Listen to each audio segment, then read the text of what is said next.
After the 2018 election, one of the first things Ontario's new premier did was cancel the cap and trade system that had just begun in Ontario.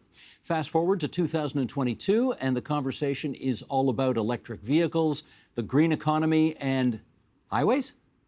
Anyway, let's find out how the major parties' plans stack up with all in Ontario's capital city, starting with Keith Brooks. He's the program director at Environmental Defence. Adi Dunkelman is advisory manager at Clear Blue Markets. Aaron Andrews is founder and executive director of Impact Zero. And Andy Takagi is reporter with Queen's Park Briefing. And we are delighted to welcome all of you to our program here this evening. Andy, to you first. You've been following the PC campaign, and I think it's fair to say that when you think of the PC party, you don't necessarily think of climate change first. So let's start with this. Has the party had anything relevant to say about climate change during the campaign? Yes, so they're mostly betting on electric vehicles and highways, like you mentioned. They've released some things before their budget. Climate doesn't really show up as much in the actual document itself, but they've announced, $82 billion for transportation infrastructure. That includes transit and highways. Obviously, they're committing to build the Highway 413, Bradford Bypass. One of their, kind of hidden goals is to hit 30% reduction in emissions by 2030. That's a little less ambitious than what the other parties have promised. But, they've also secured some pretty high profile electric vehicle battery production plant deals with Stellantis and LG. So, that's kind of where they're landing. Okay, don't know if you caught the leaders' debate in Northern Ontario and North Bay a couple of days ago, but any takeaways from that debate that might add to what the Tories have to say on climate change? Not in terms of climate change. It mostly focused on, obviously, the Northern Ontario municipalities. There were some commitments to build highways, bring back the Northlander, which would obviously help with transportation from Northern Ontario to the south. But besides that, climate wasn't a big issue for anyone, I'd say, besides the Greens. Okay, let's move on here. I want to talk about the NDP platform right now. And Sheldon, if you would, we'll bring this graphic up to talk about what the NDP have on offer. It's called their Green New Deal, and it includes reaching net zero greenhouse gas emissions by the year 2050, planting 1 billion trees by the year 2030, introducing a new cap and trade system where 25% of revenue goes to support vulnerable communities most affected by carbon pricing. The Greens' zero carbon law will limit all greenhouse gas emissions to 1,630 megatons by the year 2100 and increase carbon pricing by $25 per ton up to $300 per ton by the year 2032. Revenues then to be returned as dividends. All right, let's get into this. Keith, Environmental Defence has dedicated a section of your website to encourage Ontarians, to, quote, vote for the environment. Would the NDP's Green New Deal be a vote for the environment, in your view? Well, I got to be careful, Steve, because as a charity, we have to be nonpartisan. So I really cannot endorse any particular party's platform, but I will say there are differences between the platforms. We're encouraging people to go to our website to see what makes a good environmental plan. We also have a platform comparison up at a site called greenprosperity.ca. And you can see there's pretty stark differences between the different climate change plans. But I think the really big one was highlighted earlier, is that they have different targets, different levels of ambition. You have the current government committing to reduce emissions by 30% by 2030, and all the other parties have committed to reduce emissions by at least 50% by 2030. And to put that in context, that's a 40 megaton difference. I think most people will be aware of the coal closure. We phased out coal in Ontario. That reduced emissions by 30 megatons. So the difference now between most of the party's plans and the governing party is 40 megatons. So that's more than the phase out of all the coal plants in Ontario. Well, I don't want to put words in your mouth, but when you say vote for the environment, the way you've just described it, if you want to vote for the environment, you're not voting Conservative in this election. You want to say that? Well, we asked the Conservative Party what their platform was on the environment. We did a survey and we asked each party to respond to a series of questions, one of them about climate change, and asking parties, would they commit to reducing emissions by 60%? That's what the environmental community is seeking. And I'll say three of four parties responded. The governing party did not respond to the survey, so I can't actually include them in the comparison. Gotcha. Adi, the federal government, of course, recently released their 2030 emissions reduction plan.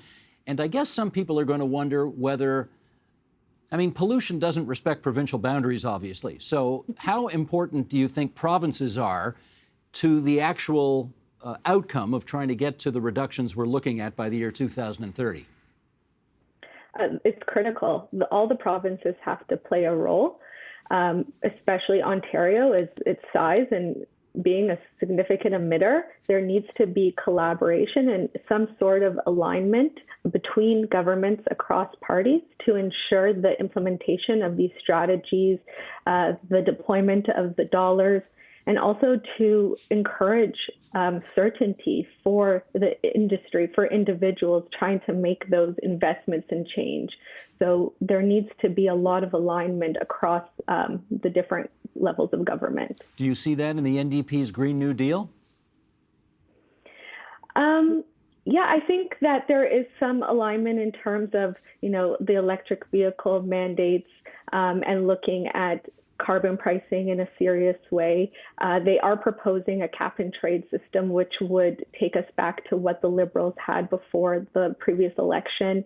And it would make us have to think of what a complete overhaul of a new carbon pricing system would mean for emitters, for individuals, and if that is the case, how to implement that in a meaningful way and lessons learned from what happened with cap and trade last time. Gotcha. Aaron, let's just find out a little more about Impact Zero before we start here. You apparently mobilize and connect local sustainable businesses to achieve a circular economy. That's the buzzwords. Tell us what that means. Yeah, exactly. So a lot of the things that we're even talking about today are about policies and funding that needs to happen in communities in order to build sustainable infrastructure. But what we do at Impact Zero is we empower people who really care about the environment to actually take action, and we teach them how to go from being a person who cares a lot to being someone who actually is doing something on the ground to actually divert waste from landfills or get their community in more sustainable, have more sustainable options so consumers can change their behaviors given the systems that we have. So we build those systems to help people participate in a more sustainable or zero waste economy. And does the provincial government traditionally support your work? So we have not successfully received funds from provincial governments. We have from municipal, and we're going after some federal funding. But a really big problem for myself as a nonprofit leader, but even for the clean tech small startup founders that we work with, is getting funding. Traditional banking routes and traditional grant requirements exclude actually a lot of these innovators from getting the funding they need. And we're talking like not a lot of money, like 5,000 to 10,000 maybe in the first year to get these innovations started. And getting funding is really difficult for sure. Now, I appreciate the fact that you're a charitable nonprofit, and I don't want to get you into trouble with Canada Revenue Agency. Having said that, if you want to opine on the Green New Deal that the NDP has brought forward, we'd love to hear what you've got to say. Well, I would just like to say about the NDP platform that there is a lot of great intersectional policies that they've put forward. However, I did do a control find, and there is no word of the circular economy. So anyone that's talking about waste or trying to divert or reduce our reliance on resources needs to be talking about the circular economy, and that is not in their platform. Okay, let's talk highways, which you wouldn't necessarily think of as environmental policy. And Keith, I got a feeling that well, I'm going to try to make sure that your head doesn't explode as we talk about highways here and the contribution they make to the environment. But there have been two significant proposals, obviously, from the current government of Ontario, Highway 413 and the Bradford Bypass, that have caught a lot of attention. In your judgment, what would the creation of those highways mean for the environment? Oh, these highways will have immense impacts on the environment. I mean, the 413 is 60 kilometers long, 170 meters wide. It would destroy 400 acres of the Greenbelt, 2,000 acres of prime agricultural land. This is some of the best farmland in all of Canada, actually. It's going to drive more sprawl, create more car-dependent communities. It cuts through the Greenbelt. It cuts across 100 rivers and streams. It's going to cause more salt pollution in those rivers and streams. We already have a lot of salt pollution lower down in the Credit River and in the Humber River from the 401 and the QEW, and this is going to cause a lot more salt pollution. We've got endangered species habitat up there, highly problematic, and it's really going to do nothing to relieve congestion. It's been studied, forwards and backwards, and an expert panel previously said it's going to save drivers 30 seconds a trip because we build new roads, we just get new cars on those new roads, and then also I almost forgot to mention we're talking climate change. The highway is going to put 17 additional megatons of carbon pollution into the air by 2050. So it's going in the wrong direction on multiple fronts. Andy, presumably the Conservative government knows and knew all this when they were pitching these highways. So maybe you need to fill us in on what the politics are for them in championing these two highways. Yeah, so I think it's really just an appeal to drivers, right? That we've seen that as a pattern throughout this kind of campaign and pre-campaign period. Obviously, you have the license plate sticker fee refunds that came out. The checks started rolling in right as the election started. And the PC's argument is essentially that by reducing congestion, by reducing commute times for drivers, that will drive down emissions. Whether or not that's actually true, we don't know. We also don't know a lot about the environmental impacts for Highway 413 and the Bradford bypass, as the environmental assessments have kind of been watered down, or we're still waiting on them. So it's all a little vague. Now, Andy, when you're on the hustings and you point out to the Premier when he does take reporters' questions that there are independent studies that show that you could spend $10 billion and save people 30 seconds a trip, how does he respond to that? Well, it's pretty rare to get a question in with the Premier, but even when you do, it's usually something about getting it done, that he's the only government that his government is the only government that is saying yes, that is building. And then it's usually something about the previous Liberal governments propped up by the NDP who haven't built anything or just criticized. And that's usually what his main talking points are. Okay, let's continue the conversation about cars here, because one of the ironies in this campaign, and I guess over the last 4 years, is that when Doug Ford and the Conservatives came to office in 2018, one of the first things they did was get rid of the incentives to purchase electric vehicles. They also ripped out all the charging stations along the highways that the previous government was building.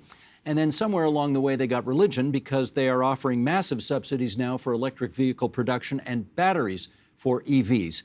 So let's just do a bit of a checklist on that. Here is what the four major parties have on offer as it relates to cars.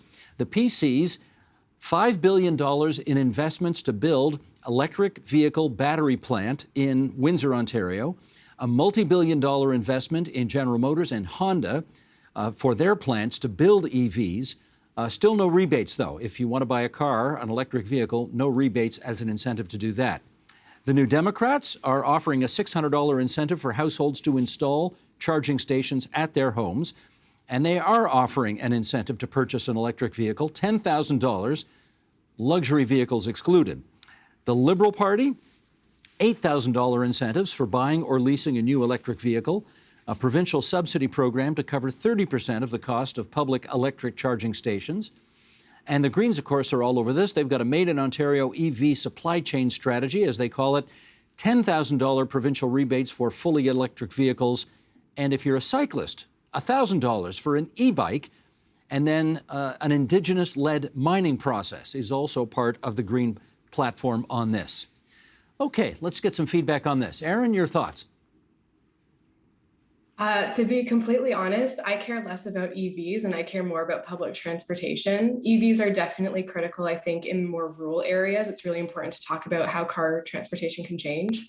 But when we're saying that 44% of Ontario's emissions in 2020 were from the GTHA, we really need to talk about more local public transport that is where it works properly, it's accessible for a majority of people to actually use, because electric powered public transport could be incredibly impactful if we actually had access to it versus just getting new highways. I take your point, but presumably if you could get all those internal combustion cars off the road and replace them with electric vehicles, that would go a long way towards reducing that 44% you just referenced, no? Absolutely. But if you think of it from a resource perspective as well, the materials that go into producing these batteries, we don't have proper recycling infrastructure that can work at scale. It just seems a lot easier, honestly, to put in proper rail systems that everyone can use that work properly and connect to municipal transportation systems as well in a real way, than having to force everybody to pay a lot of money, honestly, and force them to purchase these really expensive vehicles. Okay, Adi, we've got the Conservative government having offered hundreds of millions of dollars in subsidies to the big automakers to either build battery plants here or convert their lines to creating electric vehicles here in the province of Ontario. Lots of incentives from the other parties as well. How does it all look to you? Well, it's only one part of the solution. There is a lot of emissions coming from the transportation sector, of course. It's one of the biggest contributors to emissions in the province and across Canada. So this is how the government is trying to incentivize that transition to zero emission vehicles. And coupled with a strong carbon price and the increasing cost of gasoline and other fuels, that can further support that transition. But we need those incentives to really get that step to those kind of modes of transportation. You really believe that people need incentives in the years ahead in order to make the conversion from internal combustion to EV? There's always going to be the early adopters. There's going to be the people that need, that want to do it for the environment or that's interest. But there will be some people that need that push, whether it's coming from incentives or it's coming from the carbon price and the avoided cost of gasoline. I guess I should do one of these full disclosure things here. I drive a Chevy Volt and have for 10 years, the same car, and like it a lot, and it's an EV. So I just put that on the record for people's edification. Mm-hmm. Okay, Keith, your view of all of the different things on offer from the four major parties as it relates to electric vehicles and batteries? Well, we think electric cars are part of the solution. I think Aaron's right. We need better public transit as well, for sure. We need people on electrified rail and more subways and more LRTs and all that kind of stuff. But I think electric cars are going to be part of the mix. People do need incentives to get into those vehicles for now, and we can see when Ontario canceled the incentives, the electric vehicle sales took a massive hit, right? They just kind of went down, and we lost pace with other leading jurisdictions.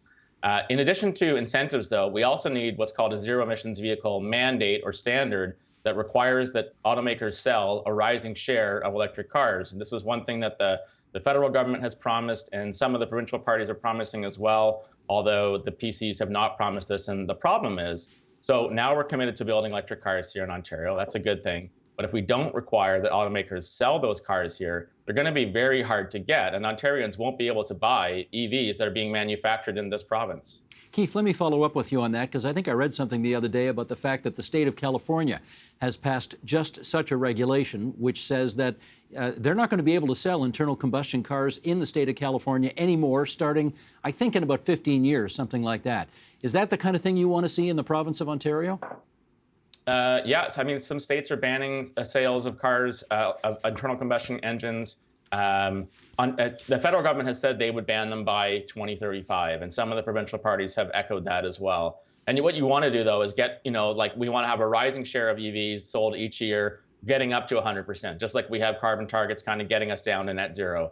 And that creates a predictable market. It means that there's a supply of EVs available. And I don't know what your experience was, Steve, but a lot of people that we know, they say, it's time for me to switch to electric car. They go to the dealership, though. There's none on the lot. They can't test drive one. If they put their name on a list, they wait 6 to 8 months to get a car. Some of these cars are being made here, and they're only being sold in Quebec or in BC because those provinces have a zero emissions vehicle mandate, which requires that the cars get sold there. Ontario doesn't, and so that we just don't get prioritized. Gotcha. Okay, Andy, come on in here and talk to us about the politics of all this. Obviously, the government, the Progressive Conservative Party, had the power of the purse to be able to tap into in order to offer these hundreds of millions of dollars in subsidies to the big automakers to do their thing here. The other parties have got the aspects of their platforms that they do to incent the purchase of EVs. How's it all rolling out to the way you look at things?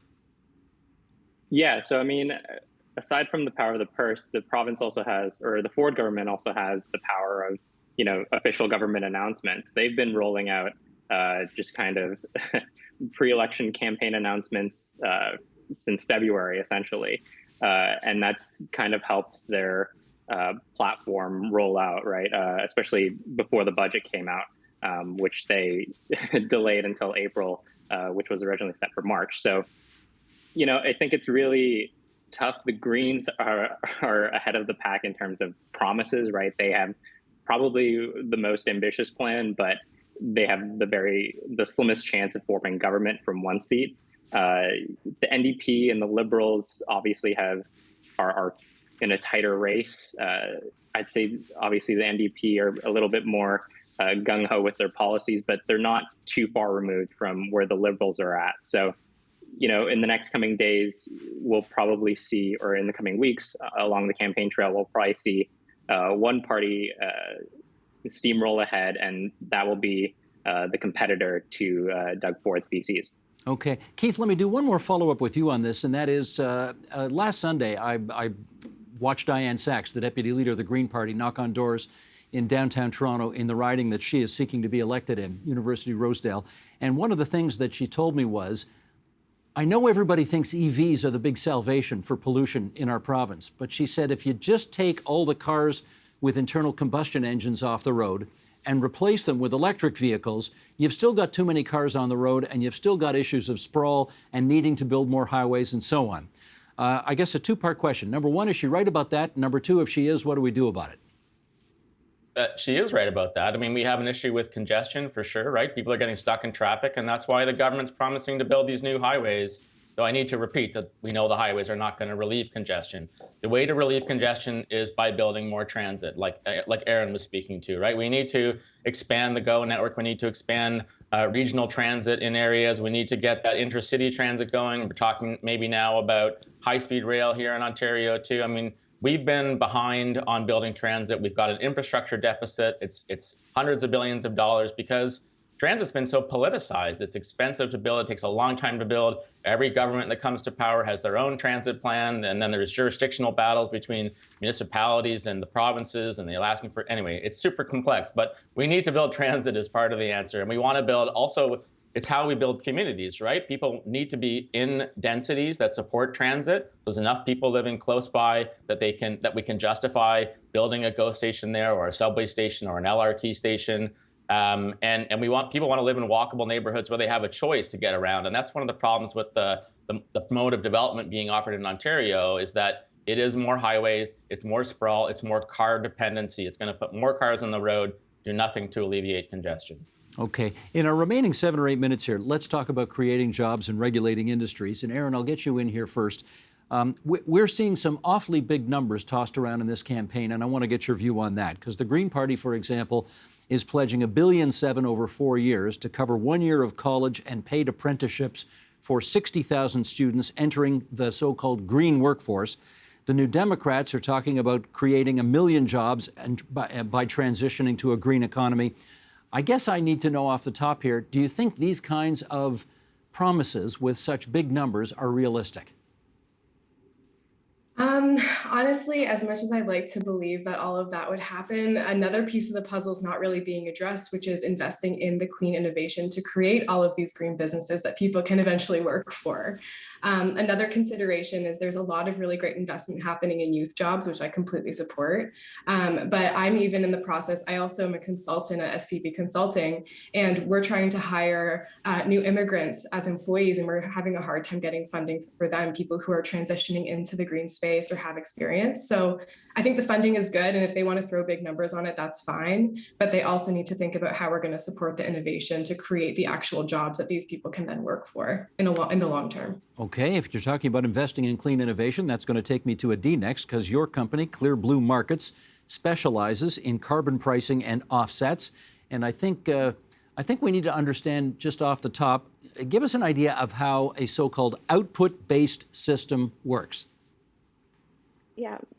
Output-based pricing system is essentially a carbon price on industrial emitters. So it creates the price incentive or the price signal for them to reduce their emissions and also invest in clean technology alternatives.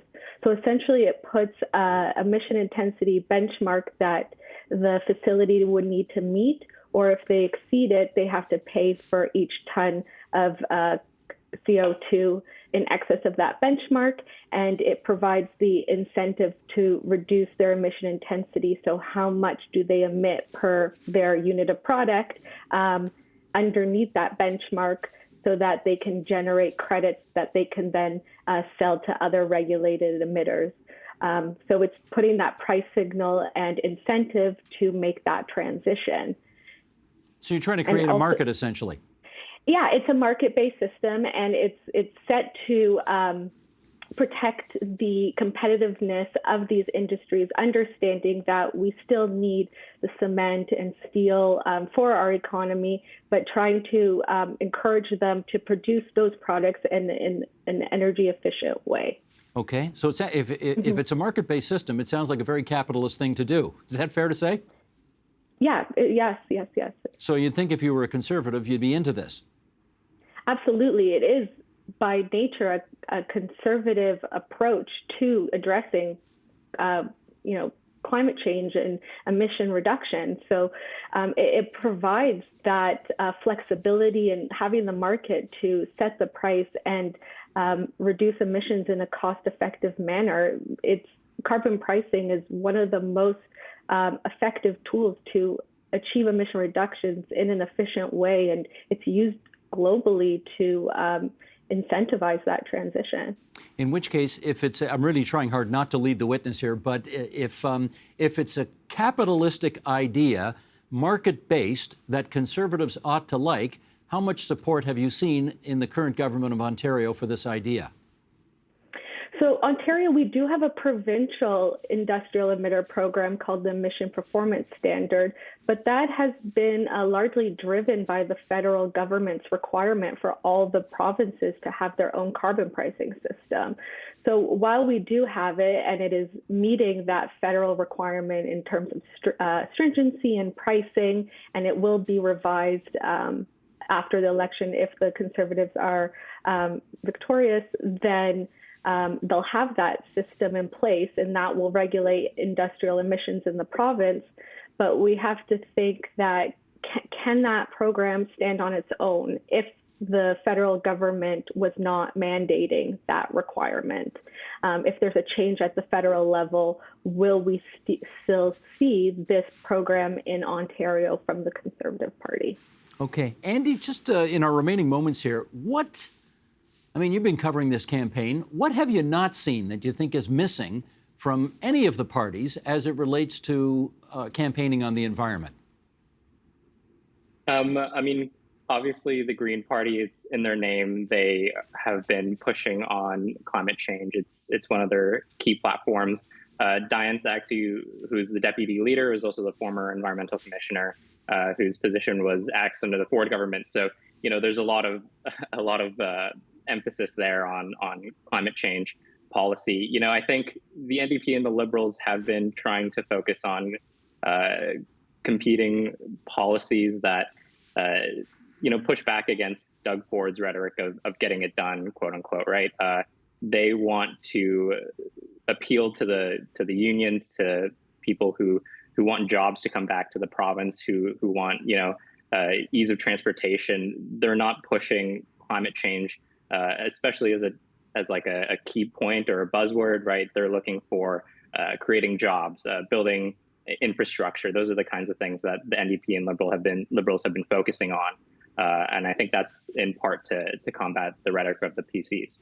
Well, in fact, we had the head of LIUNA, the Laborers International Union of North America, on the program, Joe Mancinelli, a couple of nights ago, and he confirmed he is endorsing the Progressive Conservatives in this, but of course, they build a lot of highways. Let's put that on the record.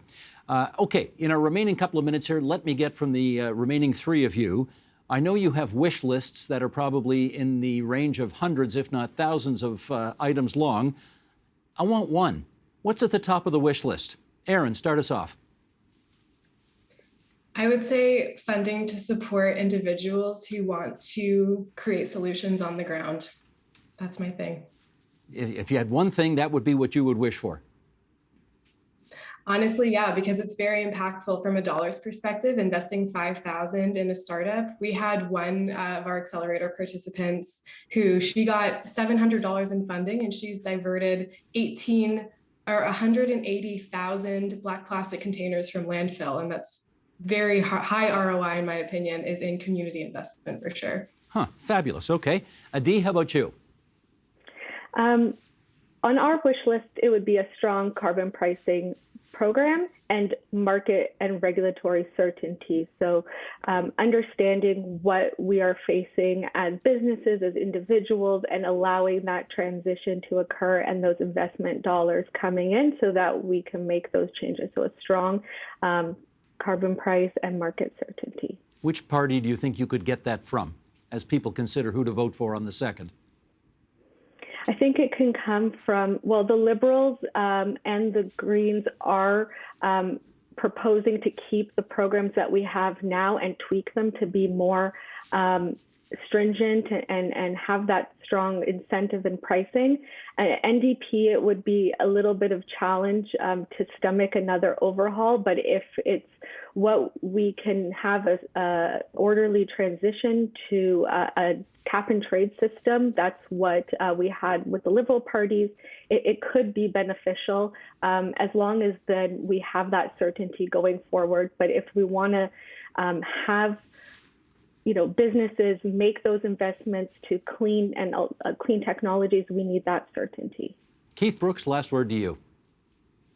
Well, we want to see a government that has a serious plan around climate change, a government that promises that Ontario is going to do its part to limit warming to 1.5 degrees. This is a global goal. Canada signed on to it, and we need all the provinces to do their part. Right now, Ontario is not part of that. In fact, the province is pulling in the wrong direction. And we need policies to address all the major sources of carbon pollution in the province, and that's industry, it's transportation around EVs, that's buildings, getting to a net zero building code, it's changing the way that we build our cities and stopping urban sprawl and canceling these highways.